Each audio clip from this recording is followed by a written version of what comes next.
Back, I'm MPS Canadian, and today we're going to go do a field stripping guide on our Stoeger Cougar 8040 40 Smith & Wesson. And first off, we're going to start by emptying the mag. And yes, I do have a fully loaded mag because I do use this weapon for personal defense and home defense. But as you see, it is unsafe and there is no round in the chamber.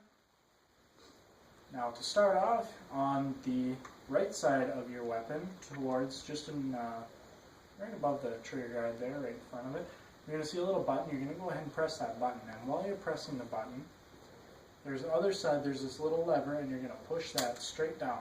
And your top of your slide will nudge forward just probably about 1/8 of an inch or so. And that's going to slide right off. Now this is your lower receiver, and you're just going to set that off to the side. And then you're going to be left with the top of your slide. And you are going to see the spring and what I call the spring chassis. I don't know what it's actually called. You're going to grab the spring chassis and you're going to pull it down and out. And that's going to pop right off. And your barrel, what makes the Stoeger Cougar unique, is actually the only pistol in the world to incorporate a rotating barrel. So you may have never saw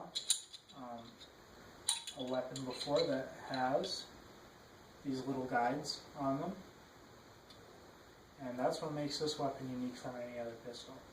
And the design is to make your shot more accurate.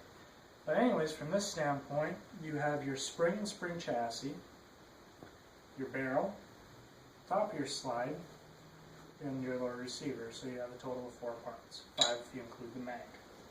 And to put them back together, you're going to take your barrel, and you see this little notch on top, and it's separate from the notched guides on the bottom. And what I use this for is my guide to putting the barrel back in. So you're going to take the notch, flip it exactly upside down, and put it in so that notch is still facing down. Then you're going to take your spring and spring chassis, and the silver part is going to align in this hole right here. Put that in, pull the spring chassis back, and kind of drop it into the barrel notches. And it does move around a little bit, but don't worry, that's okay.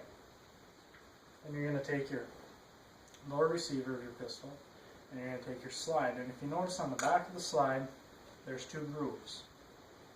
Actually, there is 4 grooves, but we're going to be using the bottom 2.